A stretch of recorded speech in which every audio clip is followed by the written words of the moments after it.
Hey y'all, welcome to this week's episode of Race Kiki with Jonathan Lee. I am your host, Jonathan, and I have the opportunity to sit down with a new friend by the name of Ariel Estrada. And I wanted to get in, just want to have an open conversation with an Asian American person and get a little insight as to the the issues within our shared trauma. And I didn't even realize that that was part of the conversation until just this moment. How amazing. This conversation really kind of touched me in a way that I did not expect. Buckle up, y'all. It's going to be real good. And Ariel is an incredible storyteller. Stick to the end. There's a super cute cat at the end. Super cute. So, buckle up. Like and subscribe and make some comments. I'd like to know your thoughts. Be amazing.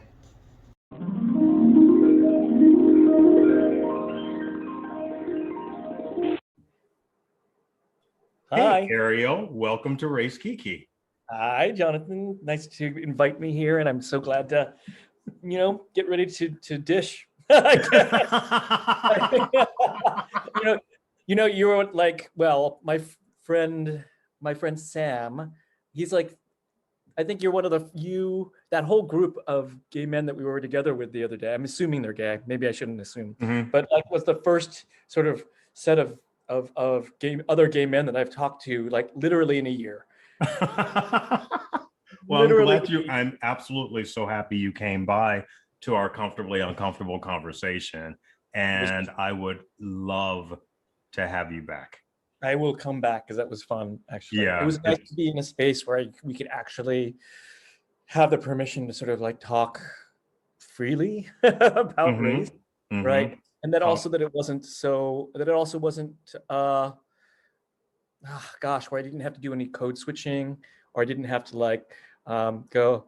I didn't have to worry about like making sure that anybody white was feeling uncomfortable. In mm-hmm, fact, I was like, bring it on, bring on the discomfort. mm-hmm, mm-hmm. I've made a promise to myself and consequently to everyone in my life that I would never code switch again. It's not part of my narrative. Mhm. So if I say something that you don't necessarily understand, you can either ask me to clarify or B, Google it. And there's also this constant negotiation where I we are taught as others to apologize for our existence Mhm. in white Mhm. spaces, and I call bullshit. Mhm. So I don't do that either. So it's Mhm. like I'm unapologetically myself at all times, and if you don't like it, I don't care.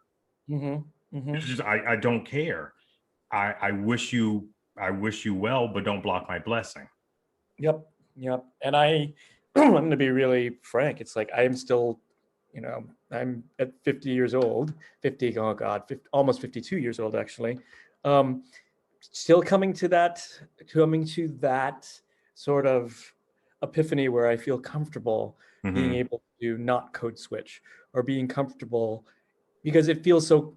What's that saying about like, the best prison is the one that you keep yourself in, Mm-hmm. right? that Mm-hmm. you're the that you are the jailer, right? Mm-hmm. And I feel that all the time about racism. I feel that all the time about about internalized racism.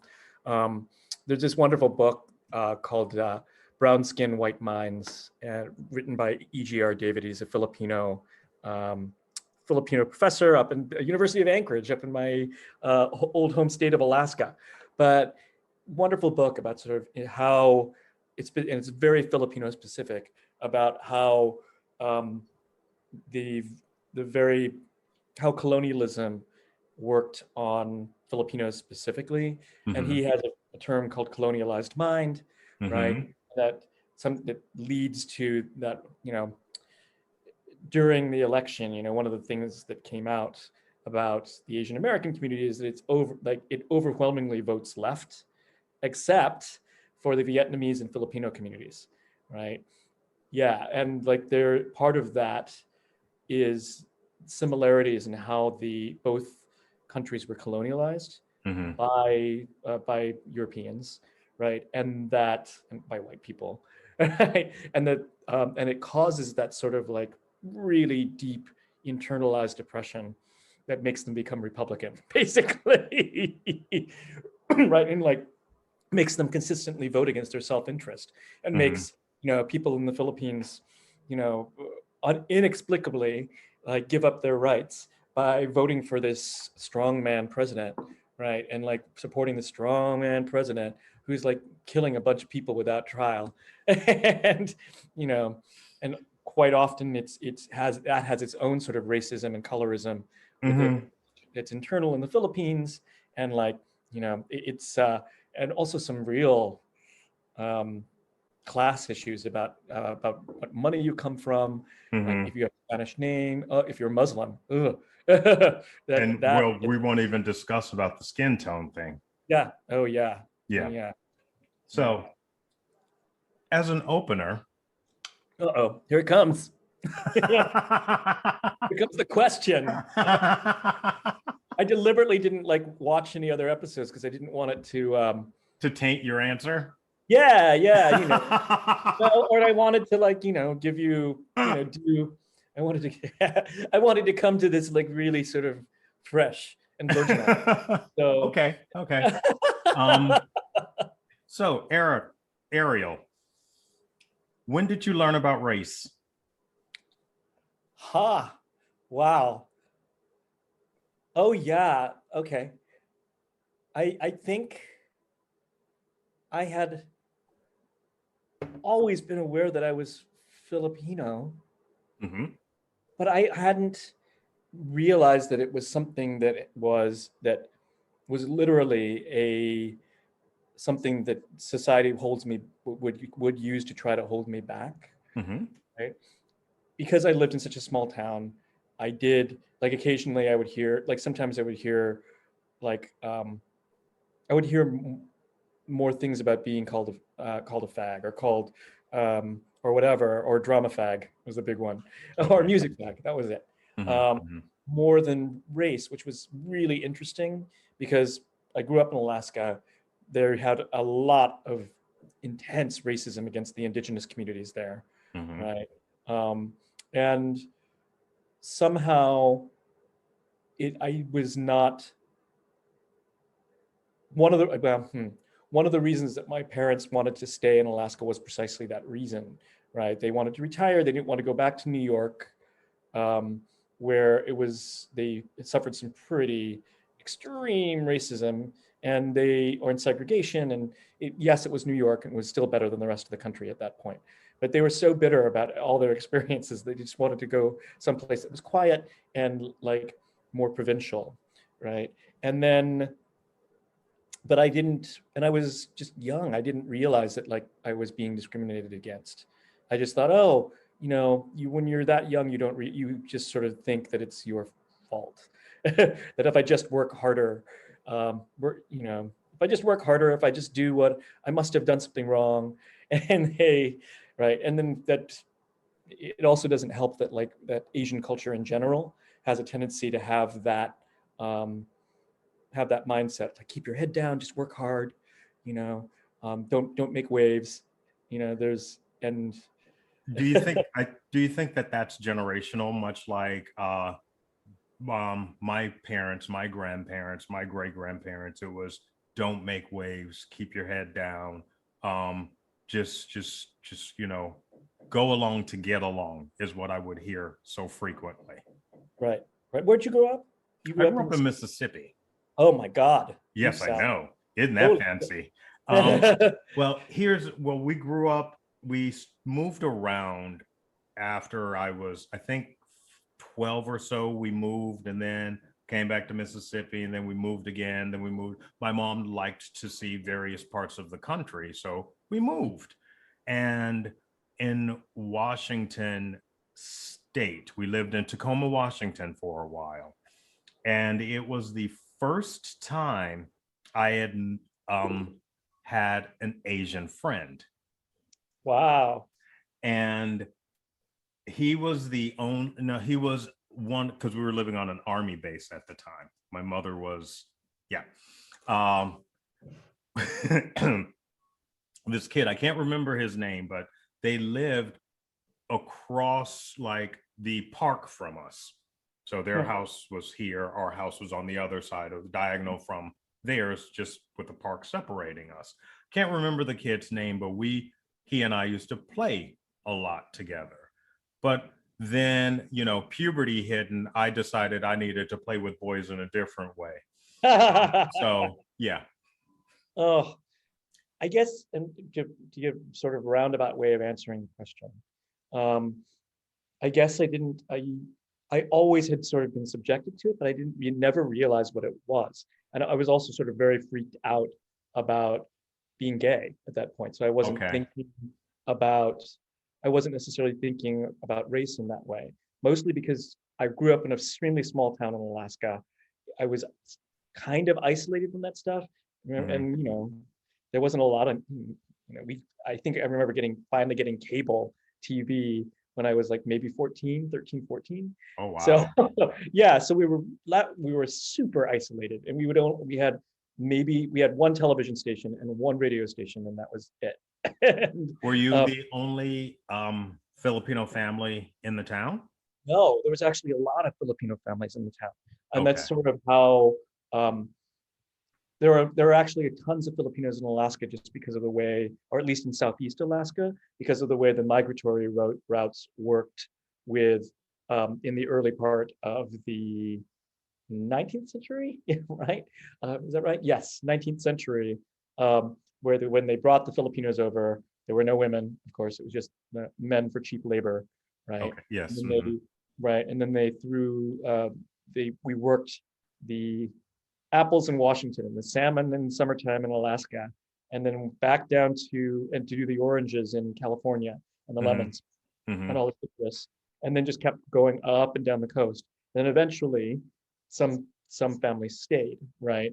And then, you know, and a lot same thing in Alaska. Like a lot of Filipino families would just sort of go there because we knew about it, and that they knew that they could work.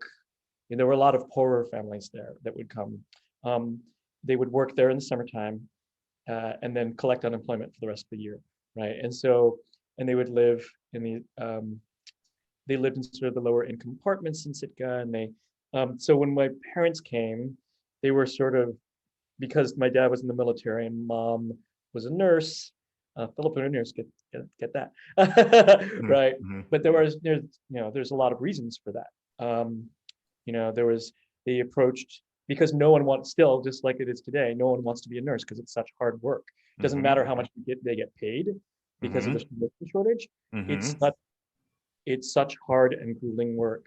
No one wants to do it, even though the cost, even the pay is really high. That's true with a nurse. My mother was a retired nurse. Yeah. Yep. And it's true with the Black community too, right? That there are a lot of Black nurses because, right? We're doing, you know, as people of color, we end up getting relegated to the jobs that nobody wants to do, even if it pays high, right? But and then generally it pays well, but not as well compared to your white counterparts. Yep. And you always get passed There's over. still that. Ugh, so gross. And so my mom was like one of those people that they were able, that was in the nursing program, because like, oh, it's an opportunity to move to America and you know, all the American dream bullshit, right? And they, which it absolutely was. And oh gosh, what was the point of that story? Ugh, my memory is, I'm getting older. Blah blah blah. You're like a whisper older than me. Stop it. I know. Well, there's a reason why that memory is really bad, though, and well, that's a whole other story. We'll get into because of I've had so many concussions from my time doing martial arts. But anyway, point being is that I grew up in a really small town. There were a lot of Filipinos there, but when my parents moved to Sitka, they were sort of among the sort of few quote unquote lower middle class Mm-hmm. families Mm-hmm. that were Filipino, right? And um, and I think they were not surprised because they knew that there were Filipinos up there, but it was interesting that there was also they were like like super small minority in Sitka, but it was only a town of 6,000 people, right? If that.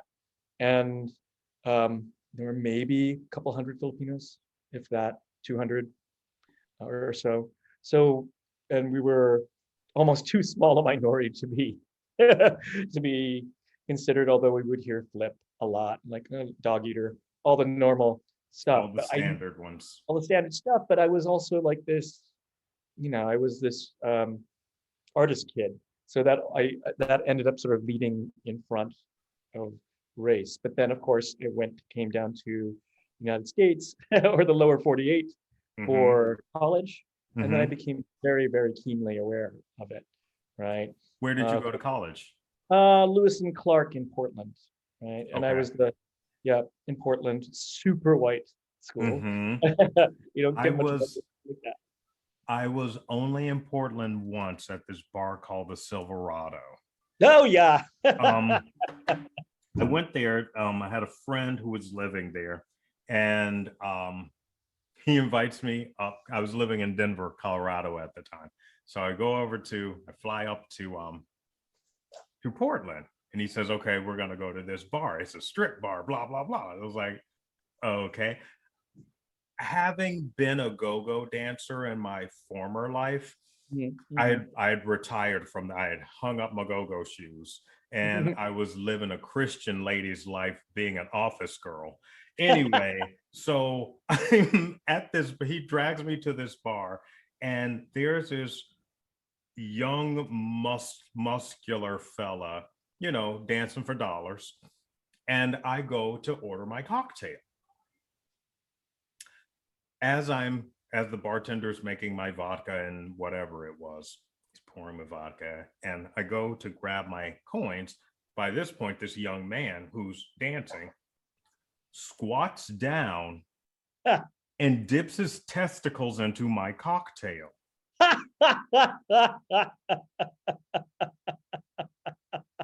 That's awful. Did he think it was sexy? Was he being a racist piece of shit?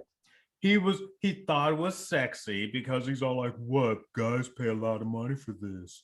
I was like, "I'm not those guys." Yeah, that's gross. That's gross. I was so that was my disgusting memory of that particular bar. Anyway, not to step on your story. We No, have you in college. Go. no, it was. I loved the Silverado. It was very, or just Portland itself is just so white. It's like, Mm-hmm. do you sort of know like the well, at one point, Portland with the white supremacist movement Mm-hmm. white supremacist jerk offs. They they want to make Portland when they divide up the nation up to make sure that everybody's segregated, that all the white people get the Northwest, and Mm-hmm. Portland is supposed to be capital of white America. Yeah, because it's mostly there. It's not that there aren't um, global majority people there, but it's it's insanely white. It's Mm-hmm. really like Portlandia is not a joke in some ways. Mm-hmm. If you ever watch that show. Mm-hmm. Um, but I became very keenly aware of race in college, um, partly because it was like the first question that anybody would lead with, right? Like, where are you from? And I Then you go, say Alaska. Then they yeah, say, no, where are you really from? no. Then then they would ask me, oh, are you Eskimo? That was the first thing I would ask. And I go, it's not Eskimo, it's Inuit. And it's wrong. Because Eskimo is itself sort of has a racist history to that name. Mm-hmm. Mm-hmm. And I'm like, no. But then I realized, oh, that constant othering. And again, because I was so young, I was so really super naive. I was like, why is this bothering me? It was like an itch. Mm-hmm. I didn't Mm-hmm. know, it's like now that I know, it's like that's the itch of microaggressions, right? You Mm-hmm. don't realize what it is. It's like, why is this? And I Why was is young. this? Why am I irritated all the time? Yeah, Mm-hmm. yeah. I'm like, why am I cranky? Why am I cranky all of a sudden? They didn't know because I wasn't. I just had not was 18 years old. I didn't know. I hadn't even had sex yet at that point, right? Mm-hmm. And it was just, much less know anything about, how fucked up the world is.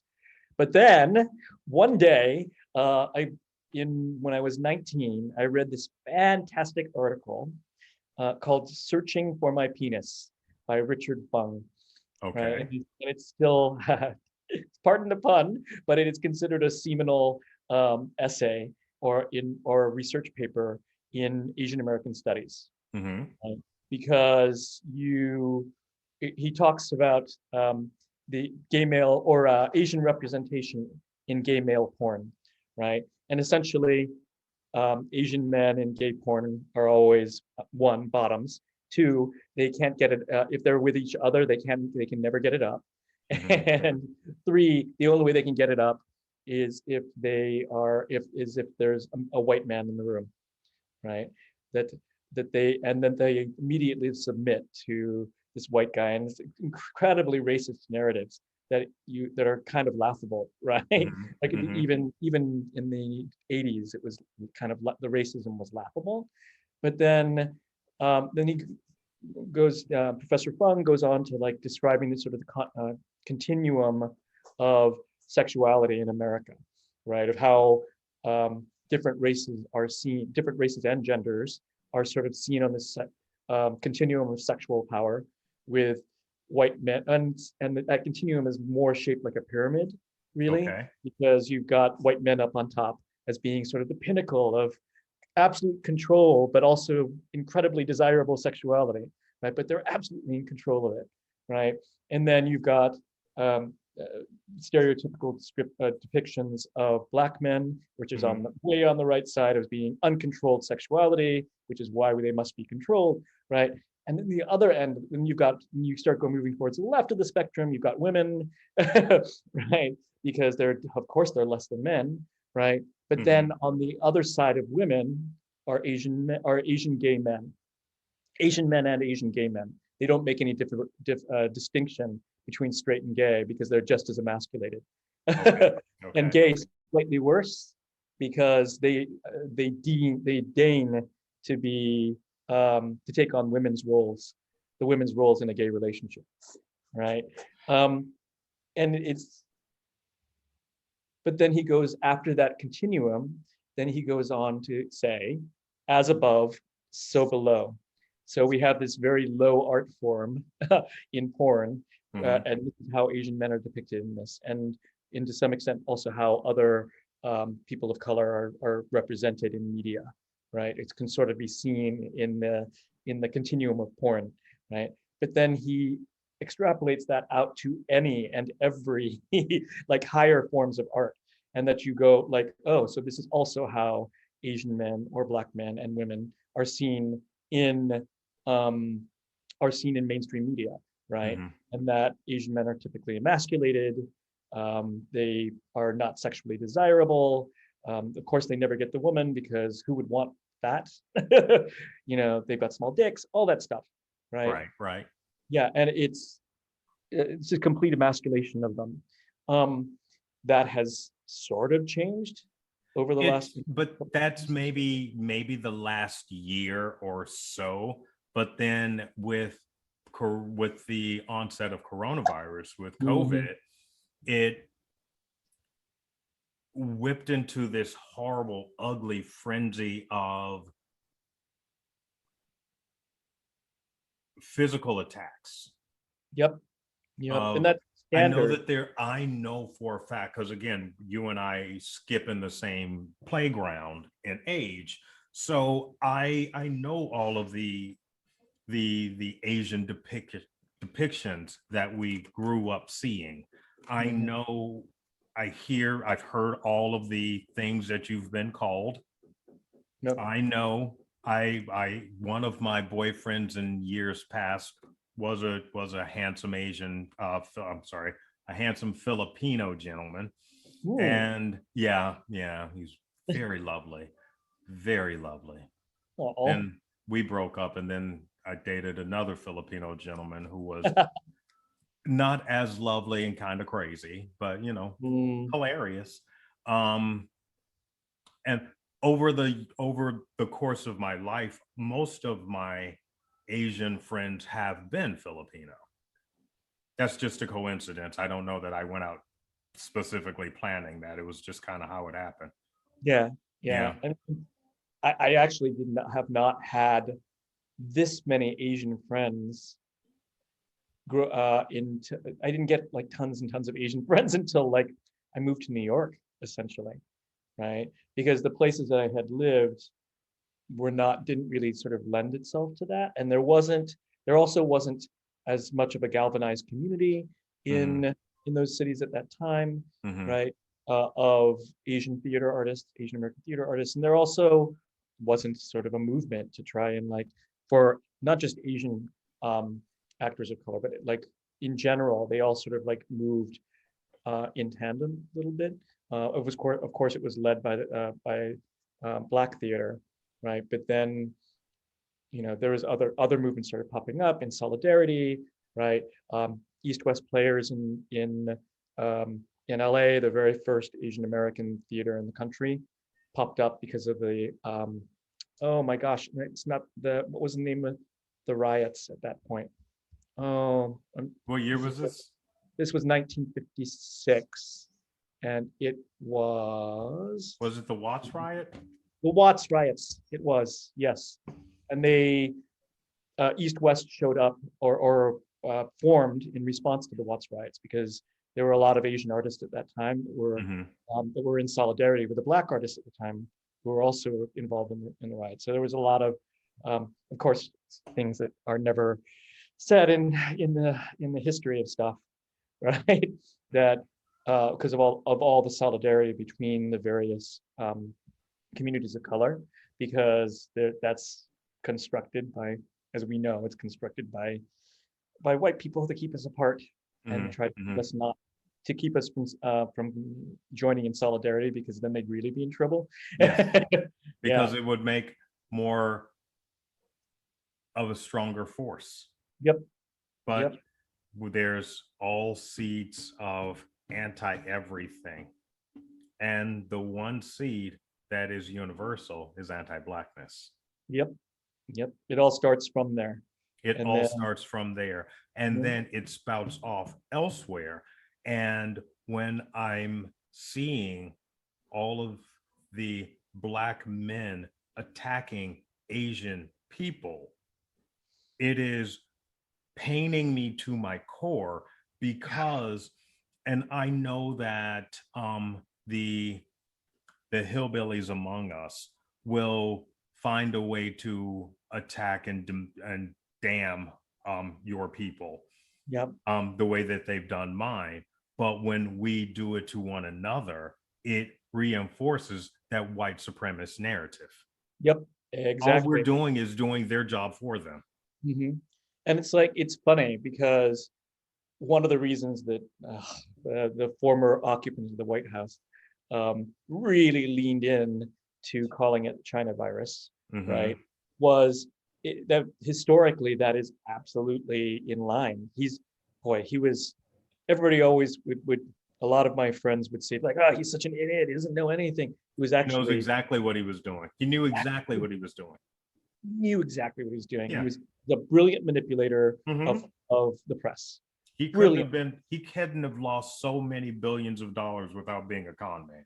Yep, exactly. And the And one thing that a con man is real good at, has a real beautiful tongue.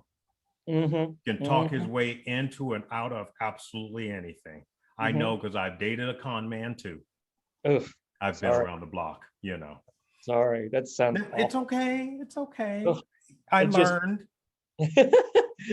I've got a lot to say about that too. But um, but he leans in heavily into that because, of course, that's during pandemics. Mm-hmm. Asians historically in America, Asians always get blamed for pandemics, Mm-hmm. right? Because that's Because part of, because it's that Eastern thing, and we've mysticized Mm-hmm. the Orient. Mm-hmm. And Mm-hmm. it's always been this exotic ancient thing, and every time there's anything Asian, no matter if it's Filipino, Laos, Taiwan, Chinese, Japanese, it's always that it's Oh yeah. always that same stereotypical bullshit that they're forcing upon you, and then you're walking around the world proud, happy, beautiful Filipino man, and people are like, so what are you? Where are you from? No, where are Yep. you really from? No, Yep. where your family from? Mm-hmm. Mm-hmm. And like, and then when things like this happen with a pandemic, Mm-hmm. we're always blamed for it Mm-hmm. because somehow that's how sort of, you know, racism works differently for the various communities, and that's also by design. It's So by design, because right. if we talk about it all, it's all done the exact same. White supremacists really aren't that sophisticated. Mm-mm. They Mm-mm. use the same tactics for everyone, Mm-hmm. but Mm-hmm. there's so many seeds of dissent between all of us Mm-hmm. that we're not talking about all. It's like, hey, but do you know that they did this to us? Oh my God, they did that to us too. Oh, well, let's build a bridge together. Yeah. And I think, I mean, just when I the attacks, the current attacks going on are, this is of course hard because we're not having these conversations, right? Mm-hmm. Um, and because it's so easy to lean into these narratives, right? That we're somehow that Asians are somehow to blame, specifically Chinese, but we're they can't tell the difference. Most people, or the way that the racism works makes us pushes this narrative that we all look alike, right? So we're all being sort of grouped in the same thing. So the Mm-hmm. xenophobia is like ending up being like I got followed in the street the other day, right? And I'm like, I'm not even Chinese, but it doesn't matter. It It doesn't matter. doesn't matter because it's the way that the racism works is that it deliberately creates this group other that they have to defeat.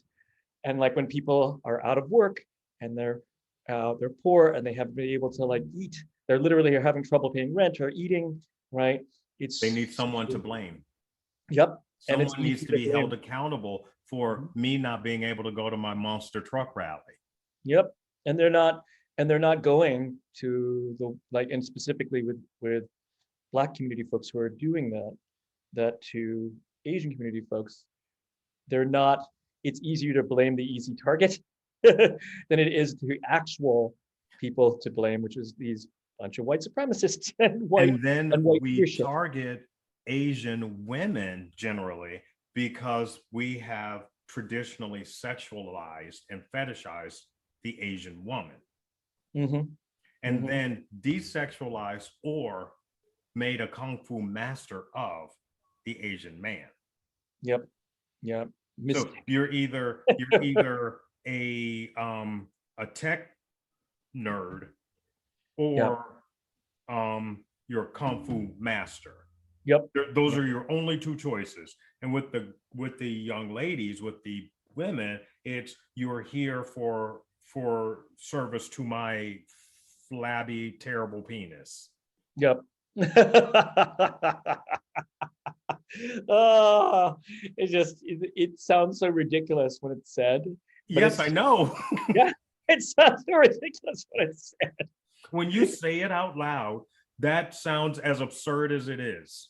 Yeah, yeah, and it's so dumb. It's like my penis is just fine, thank you. I read a funny story.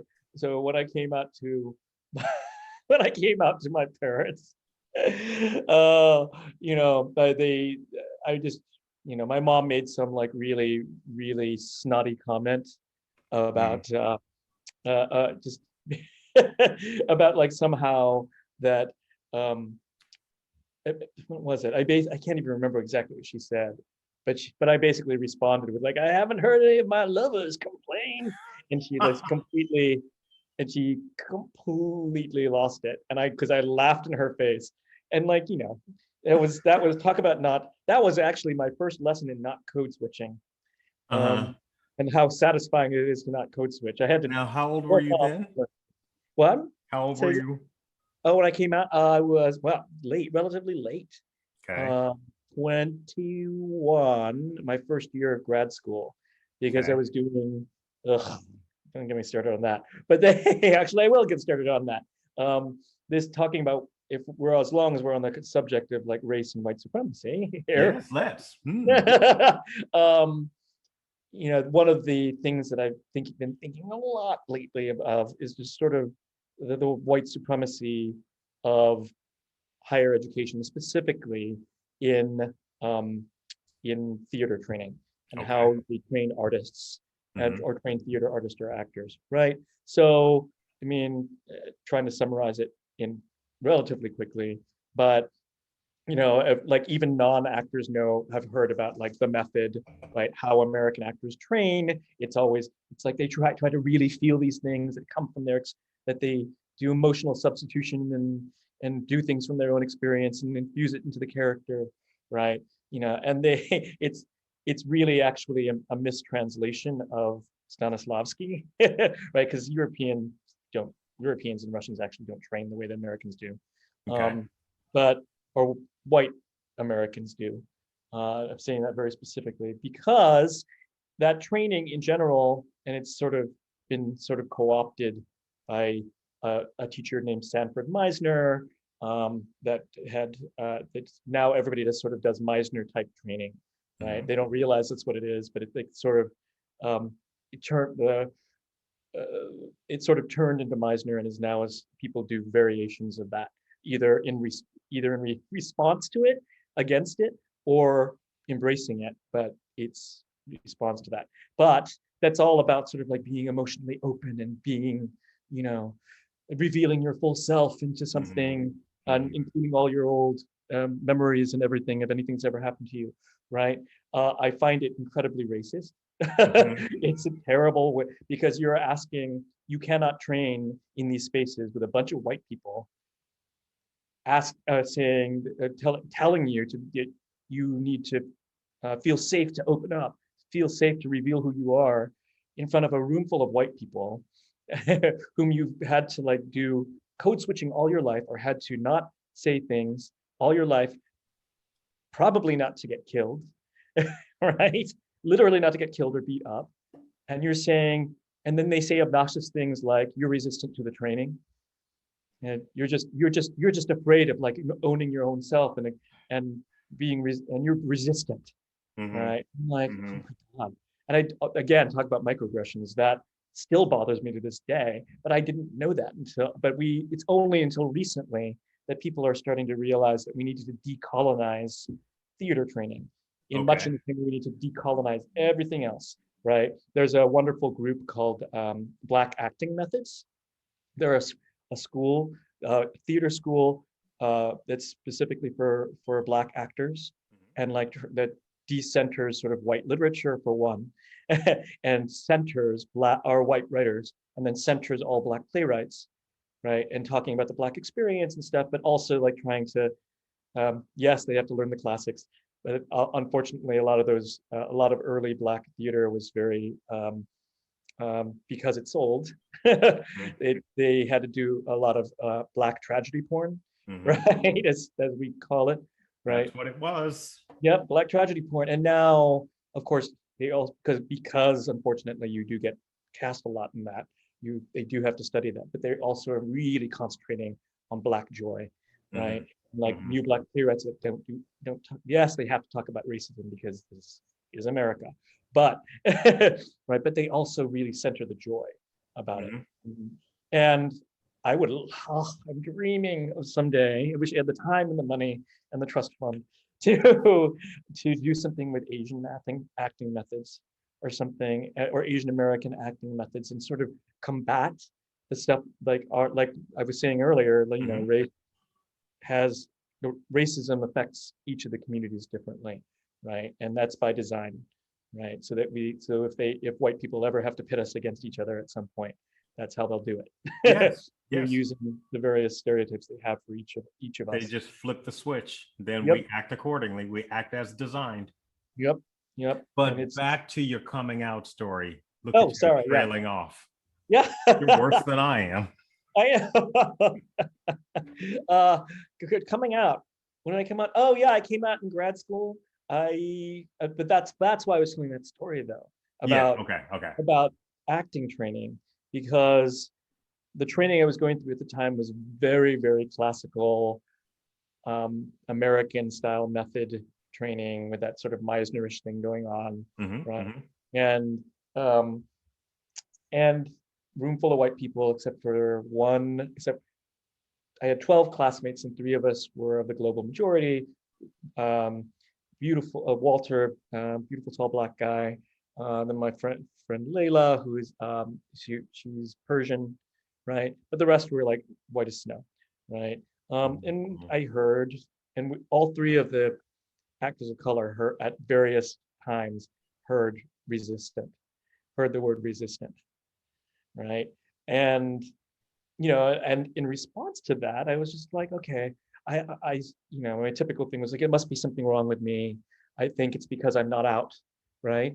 And Mm-hmm. so I came out to my parents at that point, and it was a disaster. It was a disaster. Yes. Mm-hmm, It was a mm-hmm. disaster. They completely disowned me, and I was just like, God damn it! I am the first. I'm the first person in my family in this, like in my entire extended Filipino family, um, to go to grad school. I'm not going to let them. I'm like, I made it into what the time was one of the top schools in the country. And I was just like, you know what, fuck this. I'm going to like figure this out. And because they stopped talking to me completely. Mm-hmm. And they cut off my money Oh, for yeah. grad Mm-hmm. school, right? They cut out my support. So I had to take out like a shit ton of loans, shit ton of loans. And then was working, I had to work two part-time jobs. Mm-hmm. Um, they eventually came around like about a year later, but like not before I had lost like 20, like I was already really skinny at that point. I think I was down to like 110 pounds Come because on, I was barely, supermodel. yeah, I'm right. And I was uh, and I was like, barely eating because of food and just like, living very hand to mouth. Mm-hmm. Luckily I worked at a Mrs. Fields Cookies, so I had at least cookies to eat. But some days that was all I had to eat. Um, yeah, but they eventually came around. But that first year, really rough, right? And um, I'm thinking a lot about like it's really interesting, like having this conversation with you because it brings to my mind, it's sort of like we didn't think intersectionally back then, Mm-hmm. right?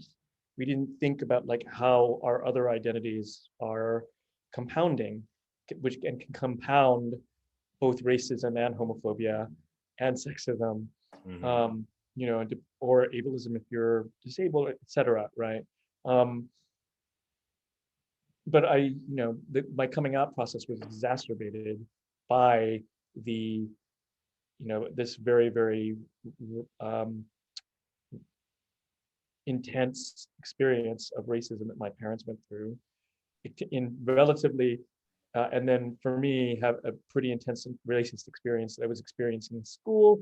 But Mm-hmm. again, I wasn't sophisticated enough in my thinking at that point to realize that it was racist, right? Mm-hmm. And I will say that, like, as horrible as the last year has been,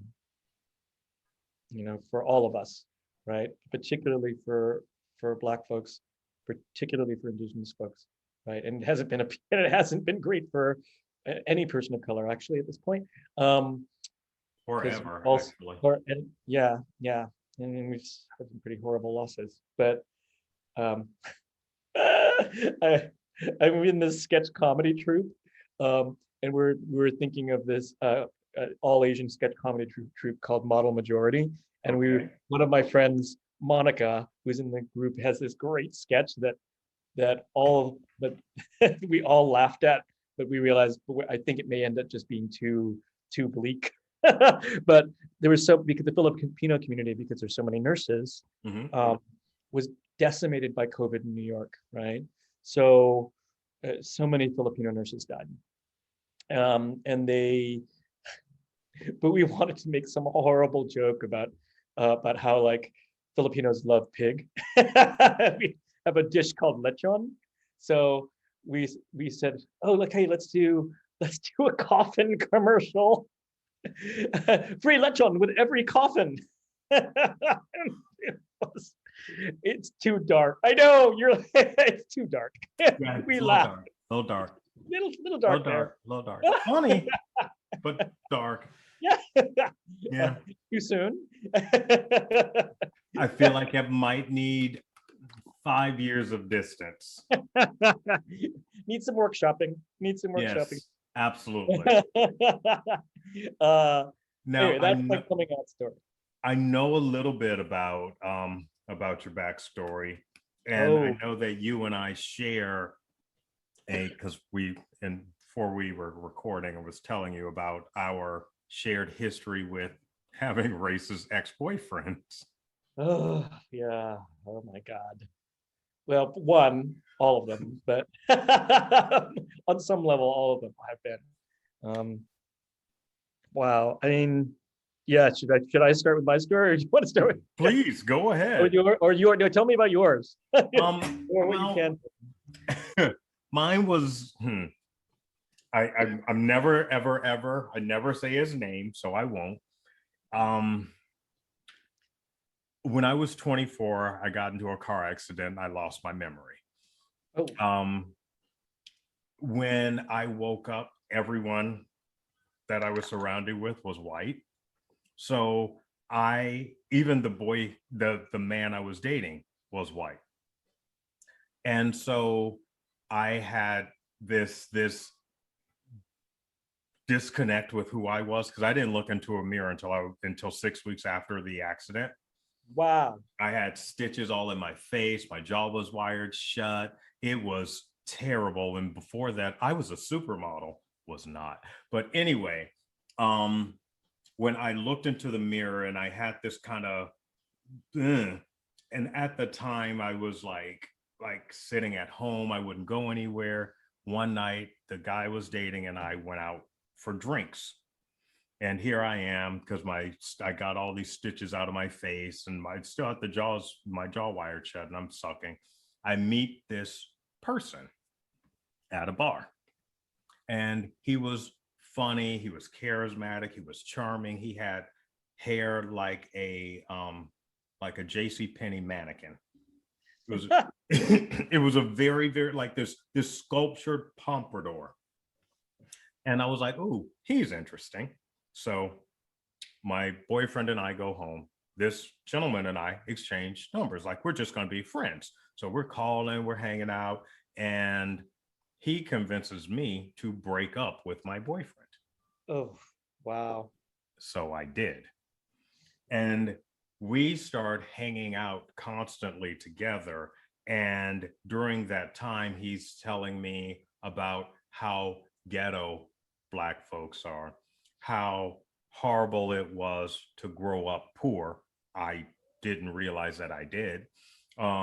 How horrible it must be to not know who my father was. But keeping in mind, I had lost my memory, so I didn't really have much to base it on. And I would talk to my family, but I didn't go home. I didn't go back to Mississippi. I stayed in Colorado during this whole thing. I stayed in Colorado with my family in Mississippi. So I'm with this being constantly fed this negative impressions of Blackness. At one point, he wanted us to start selling drugs, but he would handle the money, but I would have all of the drugs, all of the what have you at my apartment, because that's what we do. Oh, Jesus Christ. And he would laugh it off as jokes and what have you. There was a time where we were on our way to Vegas for our birthday, and because our birthdays were a couple of weeks apart. Anyway, and I go in to fill out I go to pay for the gas, and that was an interaction in Utah with the gas station people, and they were being very, very, you know, doing white people shit. Yeah. And this guy walks in, the guy I'm talking about walks in, and they're all like, their attitude completely changes. Oh, how can I help you, sir? Blah, blah, blah. He says, oh, why haven't you paid for the gas? I was like, well, they won't let me. So he ends up paying for the gas. We get back into the car and we start driving, and he's laughing the entire way while I'm sitting in the passenger seat, devastated. Wow.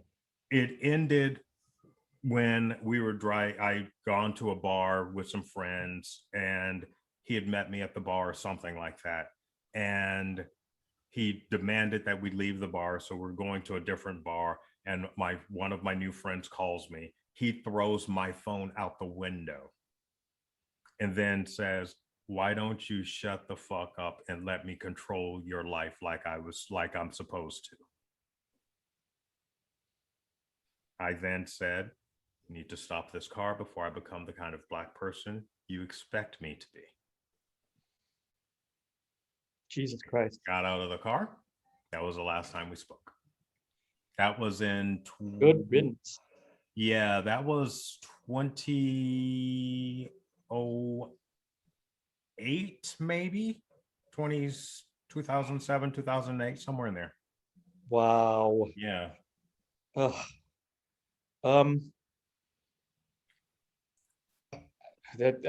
Sorry, I'm speechless, because it's just one that it resonates with me really, for on a lot of levels. Yeah. I mean, most of one. So remember when I was talking a little earlier about sort of the colonialized mind, and how particularly Filipino culture has been very insidiously inbred into that, ingrained into that, right? You see it in the culture all the time, right? There's literally skin whitening products, and you see that a lot in a couple of different Asian cultures, right? Yes. Skin whitening products. My mother used to say, when my brother and I were sitting watching TV, she goes like, do this. And he goes like, you'll get a white nose. You get a white nose bridge, right? You'll look more basically white, right? Or what is sort of considered whiteness, or the standard of beauty, which was whiteness, or proximity to whiteness, right? And which teaches you to hate yourself, of course, and to hate yourself, and just to know that there must be something wrong with you, right? Because of course you'll never be white. Of course you'll never be white. And why? But you can really try. You can try. Yeah. And it's just, and that's a lot in the conversation right now, particularly in Black and Asian communities, right? Because that gets thrown a lot around as an insult. It's like, you need to work on your proximity to whiteness, right? But there's, oh wow, again, to me, that's like, again, one of those things that has been created to put a wedge, right? Deliberately created to put a wedge between us, right? And that, my response to, you need to work on your proximity to whiteness. And I go, yes, I do. You probably should work on your Asian American history. I have to come up with a better response, but that's because, like, we're all suffer from like trying to be proximal to whiteness, right? Because it's put on us as like a disease, right? Gosh, I guess that's ableist language. I don't know what. Yes, how else that is ableist language. Yeah. How could we describe that? That's not. Is it insidious? Yes. No, the word I've been using is indoctrinated, because I believe that's what we are. I believe that we are indoctrinated into white supremacy. Yeah, it's like it is reinforced in every system that we're attached to. It's like being in a cult, and it is. You're right. It's absolutely like being in a cult. I'll talk about that in a second. But they, with my white, but also all of that's part of that, though. I ended up dating mostly white guys, Mm-hmm. mostly white guys. And I Mm-hmm. didn't, and it, again, it took me a long time for my thinking to sort of evolve around all of this. But, you know, I was like, why is there always sort of like this weird cultural difference between my white boyfriends and me, right? If like there's never this ability to sort of understand, right? And it finally, the very probably what I suspect will be I hope, will be the last white person I date ever, was the worst, Mark. And You we said that hear with it, such disdain, yeah, Mark. yeah, he's a real bastard. But he, um, which was this constant set of microaggressions around him. For one, he's just a jerk. Mm-hmm. They, um, but it also tied into the racism around it, right? He literally said something once when we had a discussion about like possibly getting married, and like because it was right around when marriage equality happened, right? Which and he basically says, "Oh, I don't think marriage is for the gays," and I go, "What? You a whole bunch of people and a whole bunch of people just really worked really hard to get us this right. What are Mm-hmm. you doing? Or what are you saying?" And he goes like, "Okay, I was joking, but what I really mean is that marriage is for no one." And he was basically just like, "Why?" And then he said this in all seriousness: "Why on earth would I make a business investment with a 50% failure rate?" Yeah, what a dick. And he was an anesthesiologist. Um, and this is my, I admit some shame around this, is that I had my ex-husband and I were both artists, another white guy, and uh, I spent a lot of time just basically, he didn't work and I worked. I worked like literally 80-hour work weeks to Mm-hmm. Mm-hmm. support him in his work as an artist. Mm-hmm. And I was still trying to do my art, but exhausted all the time. It Mm-hmm. eventually ruined my body, because I was teaching martial arts and teaching aerobics, uh, and it like, What was he and doing? he ended up starting a fantastic podcast called Risk. We're still friends, but I'll never quite forgive him for that. But he that has a podcast called Risk that he has literally has a million listeners. But storytelling, and he's one Kevin Allison, wonderful guy, but except for making me work like a dog to support him. But then I said I never wanted to date somebody, never be in a situation like that again. So I Mm-hmm. dated somebody wealthy. Um, but it turns out that between his idea of how marriage works, it doesn't, and that it's completely transactional, um, and the fact that he was very, very racist, and that he was like, whenever I would come home, if I was upset that I got followed in a store, because I was telling you this before we started, but I get followed in stores all the time. Doesn't Mm-hmm. matter if I'm wearing my best suit. Doesn't matter how well spoken I am, Mm-hmm. right? They or whatever. And I finally just gave up. I'm just like, I'm just gonna wear my sweats and t-shirt. They're gonna follow me anyway in a store, right?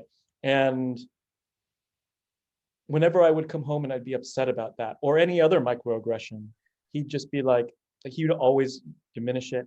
He'd just always be like, and he finally just said one day, and this was near the end, it was like, and this was in front of his friends, right? Designed to humiliate me in front of his friends. Basically said, "You love to be a victim, don't you? Why don't you ever look at that? This might be your fault." And I go, "It's like this isn't racist at all. You need to, you just need to stop blaming everything else on everybody on race." And I go, Isn't it always funny when it's up to us to prove racism?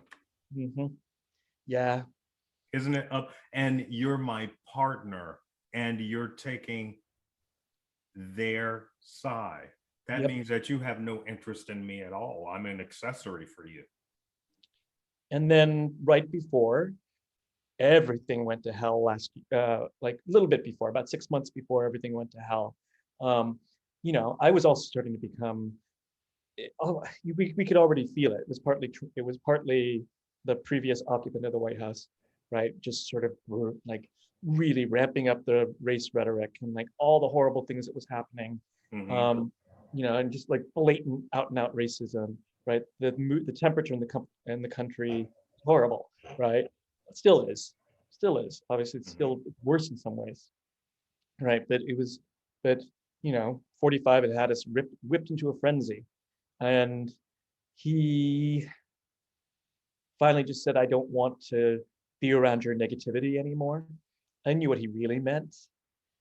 And when he said that to me, it's like, you know, I basically said, Mark, I'm never going to stop fighting, ever. I'm sorry you can't deal with that. I'm sorry if you think that what I'm doing is painful to you. If fighting for freedom and fighting for for basically my right to exist is negative to you, you're welcome to get out of my apartment and leave. Right. And I didn't talk to him again, ever. Fuck. um yeah. Just And fuck it's just, Mark. yeah, I mean, but it's funny. um Again, it's sort of, I think it's this constant, everybody's journey around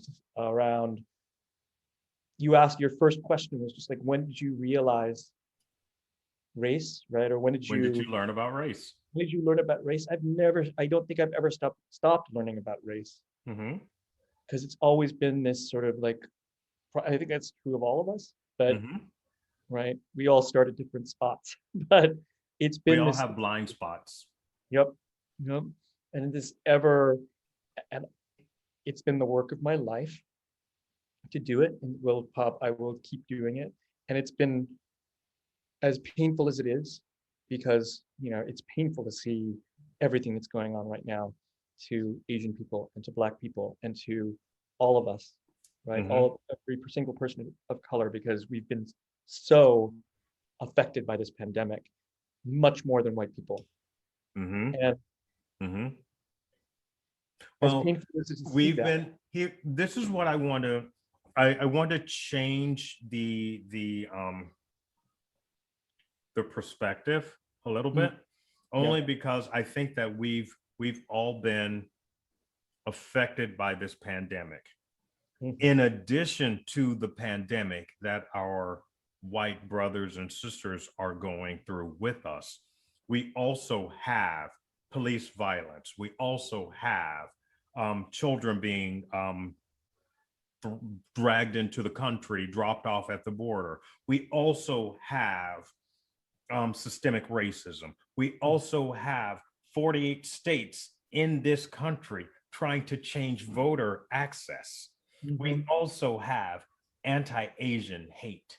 We also have anti-Blackness within each and every community within this country. So, on top of everything, we have a global pandemic and a climate change, climate crisis going on. and I think those last two are like making all of that. It was already sort of like just about to explode, but it's basically exploded because of the pandemic and because of the effects Mm-hmm. of the pandemic and global. Oh my God, I just did a reading of a play about just a near future, um, and about how global warming, climate change, um, is basically going to affect racism, basically, and make make the world even more racist, right? Well, Unless, because, well, if we think about it, we think about climate change and we think about, we have to think, where are these pollutants being put? Usually it's in the BIPOC communities. yep, It's yep, never going to be in a upper middle class or even a middle class or in near a suburb. It will never be there. The mhm, place where the waste goes, where the garbage goes, is always where the undesirables are. yep, And those undesirables often always look like you and I. yep, yep. And I realized with Mark, I can't say his name without that disdain, but I like they, it. but they, but I realized from him, it's like the negativity. What he was really not wanting to hear was that he was privileged Yep. and that he benefited from his privilege, that he didn't have to deal with pollution being put into his neighborhood, Yeah. with food deserts, Because with for him, that was never going to affect him because he's insulated himself within his whiteness, and you were only a guest for as long as you were useful. yes, yes, as long as I was entertaining. As long as you were entertaining and doing for him what he felt like you needed to do. The minute you became bothersome, it's Mhm. okay, I'll trade you in for a younger model, because nothing makes my blood run more cold as when I see an older white man and a young Asian boy. Yeah. Nothing makes my blood run colder. Well, yeah, so a couple of other things make my blood run colder. Older white man, young black boy, older white man, young Asian girl, older white man, young black girl, older white man, young. It's all about power. Yes, especially Power. when these older men, these older power gods have daughters and granddaughters, sons and grandsons, older than the people that they're bedding. Mhm. And I'm supposed to respect you by sleeping with a child? That's Mhm. disgusting. Do you know Yep. how much it takes to impress a 22-year-old who's only interested in money? Nothing. Nothing. I'm supposed to be impressed that you found a beautiful 22-year-old. I could fall down the street and find a beautiful 22-year-old. Yep. Probably not at the level of your 22-year-old, but I don't have the energy for that, nor the bank account. Or the patience for Or me. the patience. I'm completely comfortable with my 36-year-old in the bedroom. Now, I know how I was at 22. me too. Wait, at 22.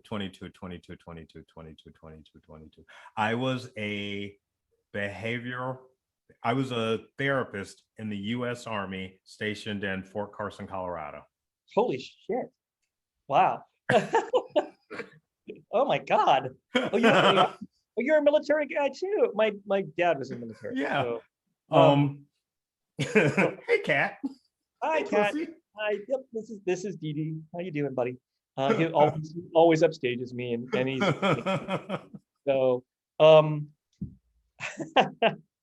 Well, the thing that you got hit the nose right on the head about, basically, and he literally joked about that once, but it wasn't a joke, about, oh, as long as you're entertaining, Yep. right? And then one of his best friends that we used to go to his share on Fire Island, Ed, this is what you were just talking about, is the worst example of it that I can possibly, like, very egregious example of it. He's a gay banker with a lot of issues, gay banker lawyer, right? And he spends all of his literally millions of dollars of discretionary money to just to either fly, to look up young Hispanic boys on Grindr, And right? fly them in. Yep, fly them in or fly down.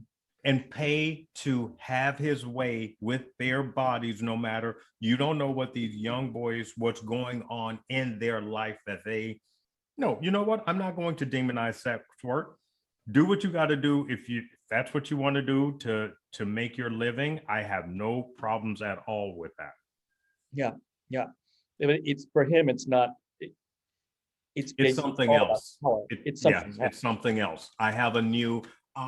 At one point in my life, in Denver, I was on a charity board with either AT&T or TIAA. I can't exactly remember which company it was because I've been doing charity my entire professional life.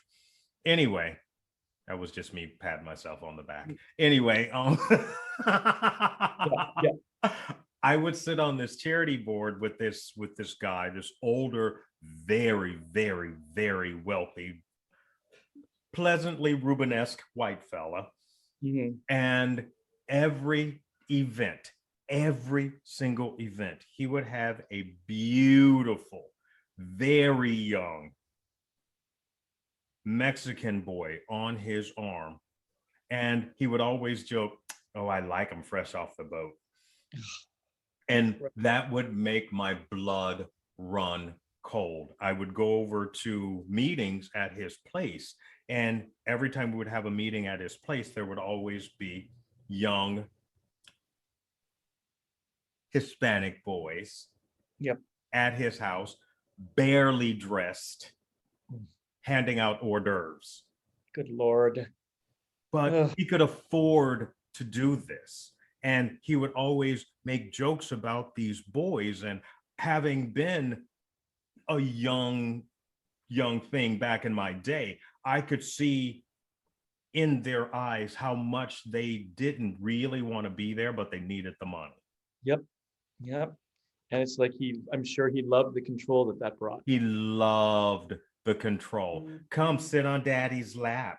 Oh, yes. And he'd be rubbing. Oh, this is Javier. I found him at the Home Depot. Ugh.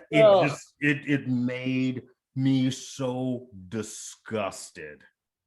You know, with Ed, he eventually got stabbed by one of them. Mhm. Right. And they ended up having a come to Jesus moment with him. His Mark and his another friend of his with to Ed, and go like, Ed, you really need to like go see a therapist. You need to stop doing this.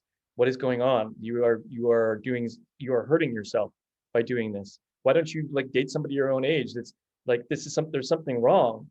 You need to go into therapy. And then he responded with rage, and he said, he basically says, "Want to know how much money I made last year?"